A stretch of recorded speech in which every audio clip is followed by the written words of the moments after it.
So this is my review of the Wider World of Atari. I have the physical version for my Xbox Series X.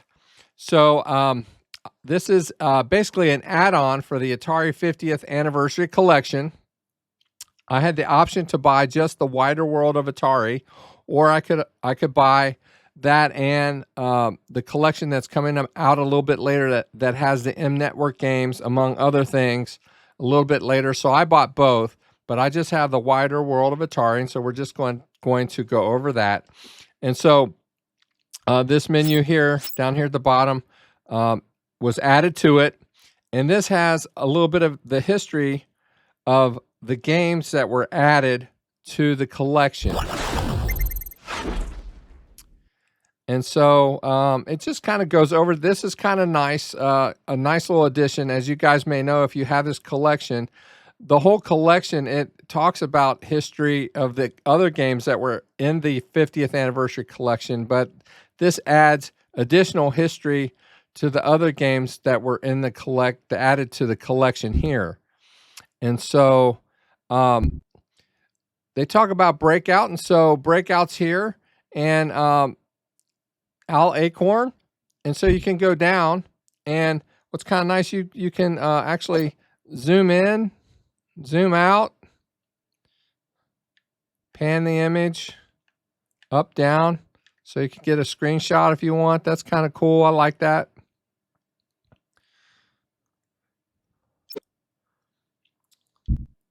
So there's Breakout, Destroyer,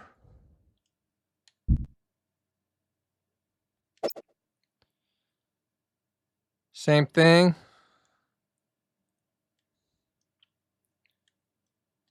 Zoom in, zoom out, move around a little bit.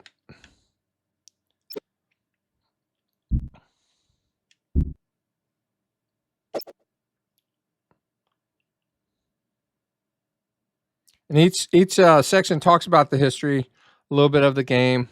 Wendy Allen, who made Superbug, about the graphics of the game, how it was on a monochrome monitor, but they put a translucent film overlay on there to make the car appear yellow with the score appearing green. Just a little bit of history. So Skydiver, which is an old game but a fan favorite. A little bit of history with that as well. Avalanche.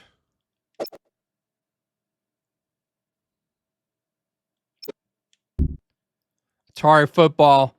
This I have a little nostalgia with this because I live in the Cincinnati area, and this was in an arcade in a amusement park near my house.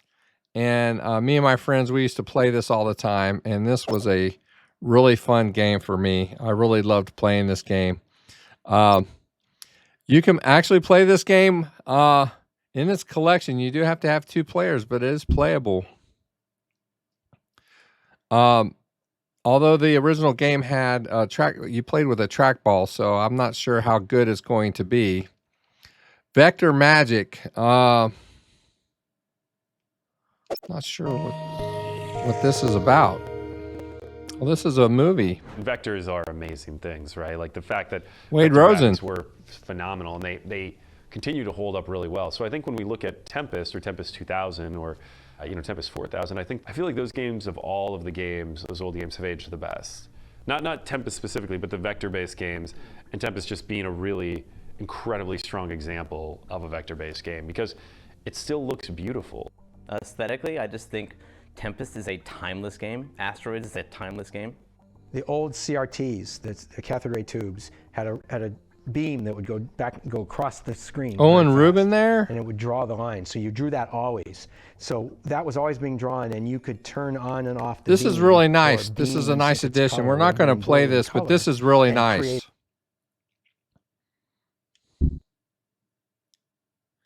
There's a movie there about the coin op and the consumer. It's about a 5-minute video. Let's play just a second or 2 of it. Well, at the beginning, it was sort of forbidden to consort with the enemy.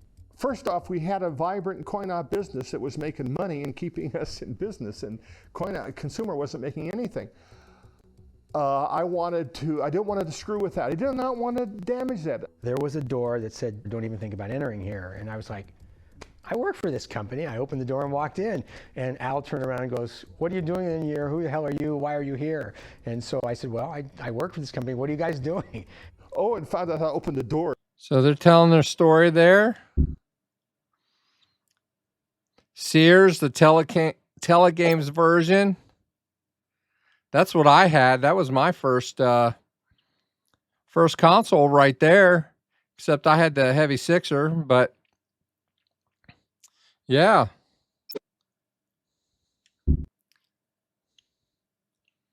Another movie, 10-minute movie. Box art concepts. You know, the box art really is what would draw you to the game, because you didn't have really computer magazines. You didn't have the internet to tell you much about the games. In this case, this was Asteroids. This was the box art for Asteroids, and you knew what Asteroids was, but sometimes you didn't know what the game was. So, you know, if the box art looked cool, you know, you're like, well, I think I'm going to get that. Unless you happen to have friends who had it. So, Berserk. This is a story about Berserk. Yeah, okay. This is a nice addition. They just acquired Berserk. The Battles of Berserk. There's a 4-minute video about that. Frenzy. Sequel to Berserk. And then, of course, the 2600 version of Berserk, which I love to play. And then we have the 5200 version of Berserk, which is in the collection. And Atari Video Cube. Very nice.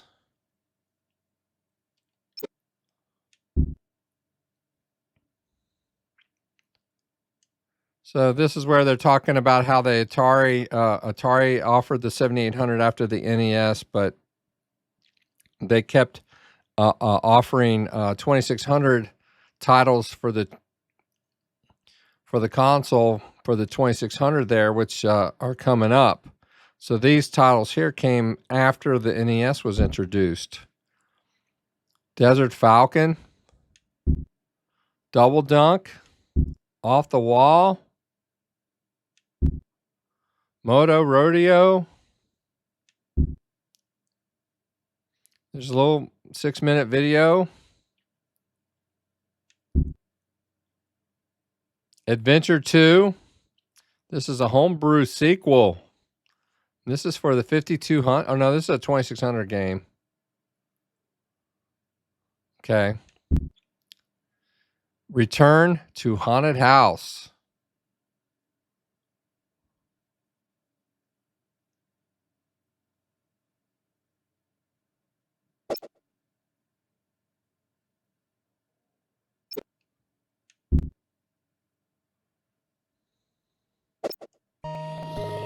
Video. Searching for prototypes. A lot of games were in development at Atari when the market crashed in '94, and a lot of them were done, Albert or very close to being done, and not Russo, just for the 600, but also the 5200. A lot of these prototypes are being He runs discovered Atari during this time Age. period, and there were various people who were, creating packaging for them that would be reminiscent of, hey, what if Atari published it? What if Fox published this game? What would it look like? And you'd have a line of people at the Classic Gaming Expo on Saturday or Sunday to get their copy of the game, and they would sell out back then. And, they're $50, $60 a piece, but, they look great. They look like this is what real sports basketball we never released, but, there's a really nice community-produced reproduction of it. They come from all over. Sometimes they come from the original developers who are working at it. Albert's a hard worker. He has a lot on his plate. Yeah, he runs Atari Age, and he also distributes the homebrews from the Atari Age store. So Aqua Adventure. Yep, that's a later release. Save Mary, another homebrew. There's a 4-minute video about the love for Atari. And then Futuristic Since Forever. Okay. Well, there you go. a lot of history, a lot of watching and reading material there for you to go through in this collection. So let's get to the games. I have a game list. The game list that I have, let's go back to the beginning of this collection here so that I can, okay. The list of games that were added, the arcade games are Avalanche, Berserk, Destroyer, Atari Football, Frenzy, Red Baron, Skydiver, and Superbug. For the 2600, Atari Video Cube, Berserk, Berserk Voiced Enhanced, Desert Falcon, Off the Wall, Skydiver, Steeplechase,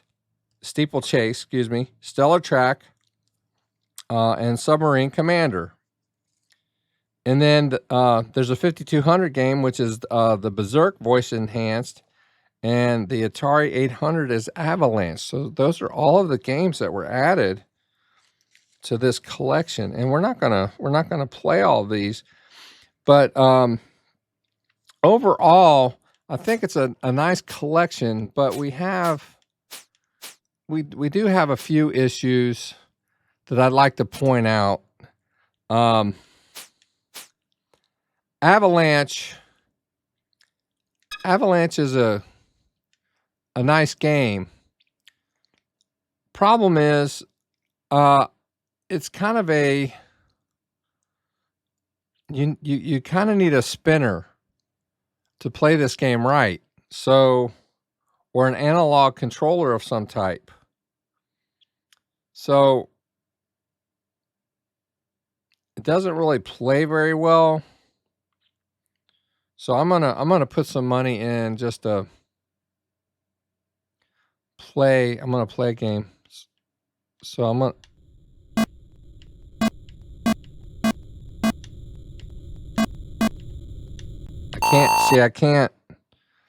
I can't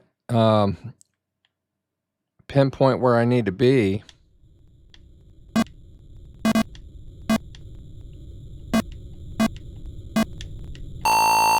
I can't get right where I need to be to get that one with my Xbox controller.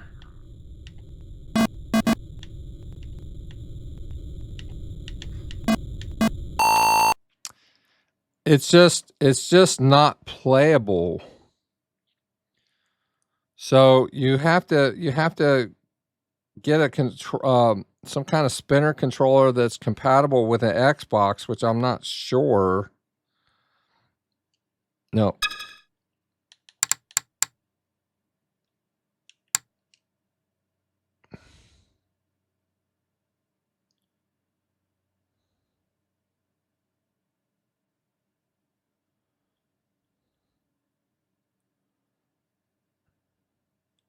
Yeah, see, that's your only option.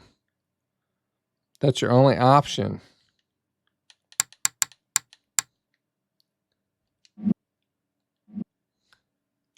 So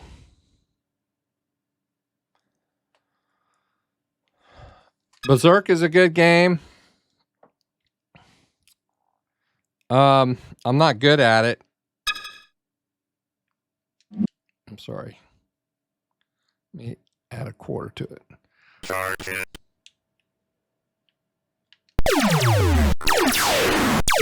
This is a good version. I'm not good at it, but this is a good game. Intruder alert. Intruder.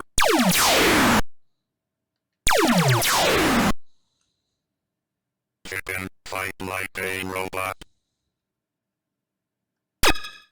So that version of Berserk is fine.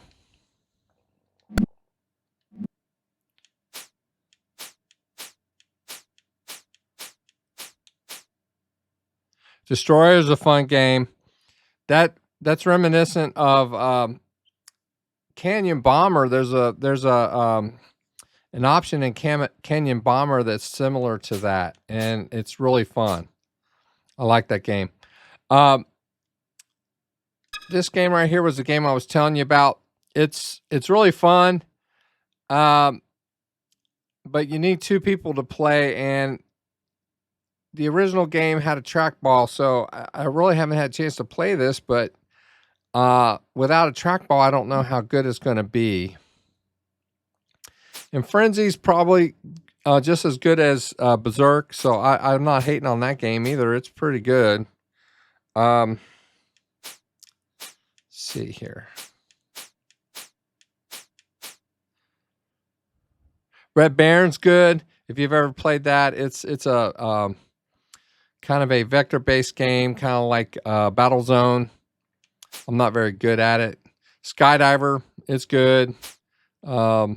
It plays fine if you know what you're doing, which I don't necessarily do. But Superbug, I haven't tried this a whole lot, but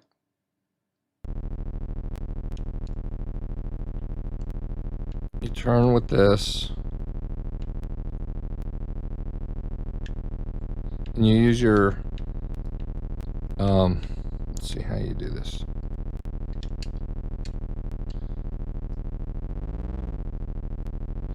Use your right trigger to accelerate. I just don't know what I'm doing, but it's playable and it looks fine. So if you know what you're doing, it's fine. It's a good game if you know what you're doing. I just don't. So,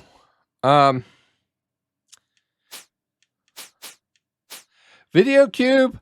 I'm not going to show you this game because I really don't know how to play it. But a friend of mine on the channel was telling me that this is a good game. And it plays just fine on here. Now, I wanted to show you Berserk on here, and I want to tell you why. If you hit the left shoulder button, you can pick the version that you want. And this one's fine.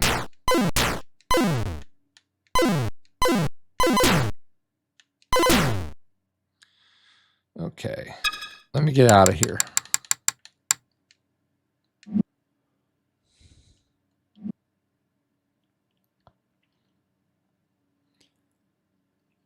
Okay, so here's Berserk. If you want to change the option of the game, you hit the left shoulder button.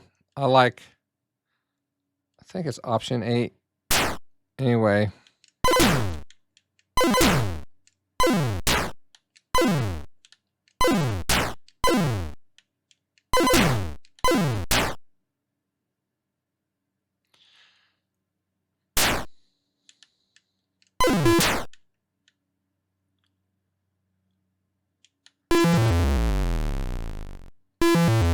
You saw how he disappeared, but that's my capture card.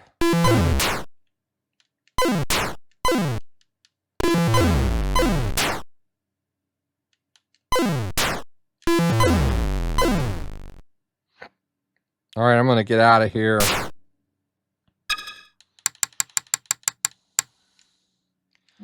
Let's try voice enhanced.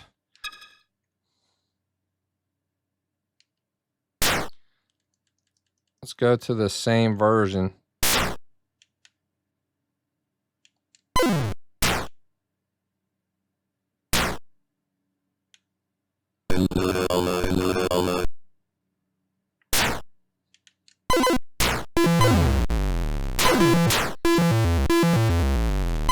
Pretty good. Like I said, it's my capture card. It's my capture card. So I'm going to get out of it.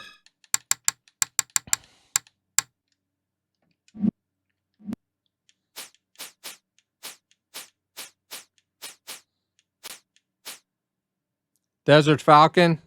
If you know Desert Falcon, it's a good game. Let's see. Off the Wall. It's kind of like a breakout type game. That's one of the new ones right there. It's pretty good, but I don't know how to play it.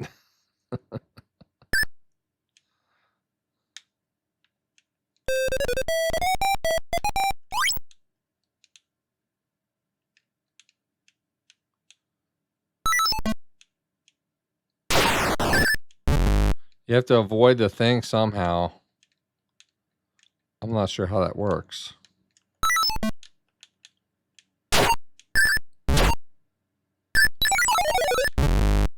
See, I'm not good at it.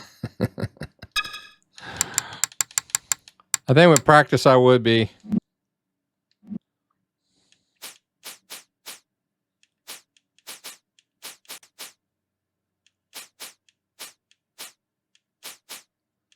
Steeplechase. Steeplechase was a Sears Telegames exclusive. This is a good game. It's more fun when you have more people, and this is one of those games, rare games, that you could play up to 4 people. And I believe, let me see. Go to the controls, because if I remember correctly, you could play with paddles. The original, I think the original game you could play with paddles. But anyway, it's like a horse racing game. And you have to jump over hurdles, and whoever gets to the end first wins. That's how it works. So fun game when you play, especially when you're playing something else. Stellar Track. It's a strategic space combat game. Submarine Commander. This one I could never figure out. You know, you just start. Wait a minute. What am I doing? Resume game. You just, somehow you're just moving around and you're shooting things.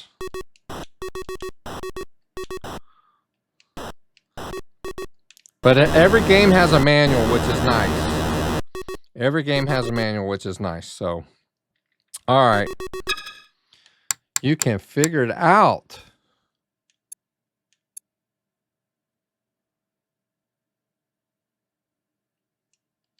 You can figure it out. Tells you what to do.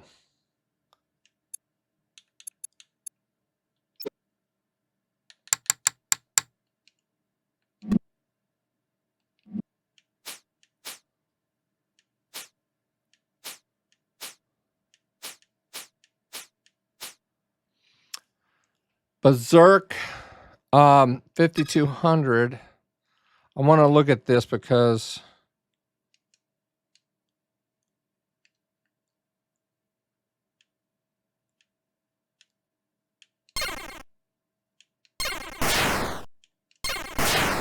it's playing fine. There might have been an update to it, because when I first played, when I first was playing this earlier in the week, when I got a download, there was buzz in one of the games, but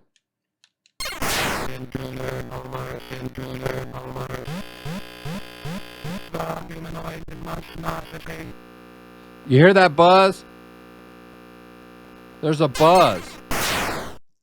This is a problem. I knew there was one of these games, one of these Berserk games, there was a problem.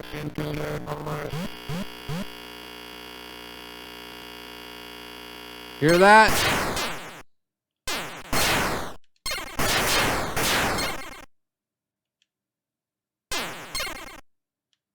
There was a buzz.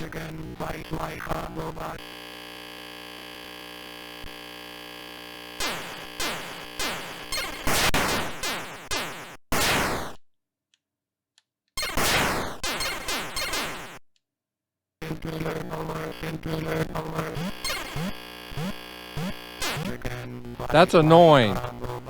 That's annoying. That needs to be fixed. Atari, you need to fix that. That's a flaw. The controls for Avalanche are a flaw. This is a flaw.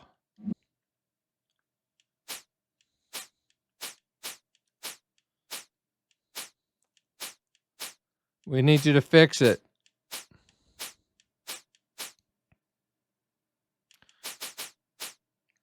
And then there's Avalanche. This is the Atari. This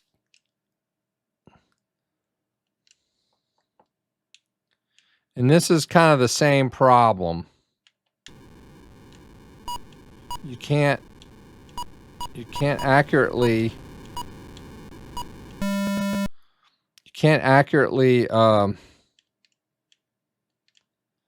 control the, it's like a paddle game. You just can't accurately.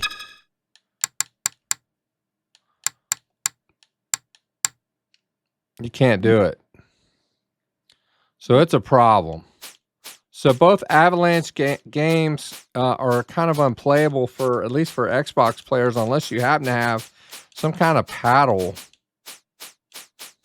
or mouse or something. Not a paddle. I'm saying a paddle. Yeah, paddle controls. Just can't do it. So we're gonna have to get that fixed. But overall, this collection is nice. And if you just buy this collection on Xbox, it's like $8. And I counted 19 games. There are 19 games for $8 that were added to this already nice collection. And I like supporting Atari. A lot of these games I have already, and I can play them in other ways. But I really like this collection. So there it is. There you have it. The Wider World of Atari. I just want to thank you for watching the video. If you've made it this far, be sure you hit the like button. And if you enjoy this type of content, be sure to hit the subscribe button for more. And feel free to leave a comment, as I'm good to replying to all of them. Thanks for watching, and we'll see you on the next one.